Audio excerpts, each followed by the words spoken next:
Aksi teror dialami warga Kota Makassar, tepatnya pengusaha warung makan di Jalan Abdullah Daeng Sirua, Kelurahan Karampuang, Kecamatan Panakukang, Makassar pada Jumat 2 Januari 2026 malam.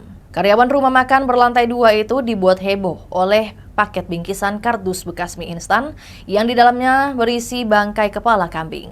Bingkisan itu pertama kali didapati oleh karyawan Gita Naluri di area teras warung. Saat itu Gita mengaku hendak keluar belanja makanan sekitar pukul 7 malam. Ia keluar mencari makanan lantaran warung milik kakak iparnya itu tutup. Awalnya ia mengira paket itu kiriman untuk karyawan yang lain. Namun setelah didekati, ia tidak mendapati adanya identitas tertera di kardus terlakban tersebut. Ia mulai curiga saat mengangkat kardus itu, pasalnya seketika muncul aroma kurang sedap. Merasa curiga, ia melapor ke RT setempat yang datang beberapa saat kemudian bersama Babin Kaptipmas Kelurahan Karampuang. Saat dibuka isinya kresekan merah yang membungkus kepala kambing warna hitam. Kepala kambing itu masih utuh, namun sudah berair diduga karena pembusukan. Aksi ini langsung dilaporkan owner rumah makan, Dian Purnamasari, ke Polsek Panakukang.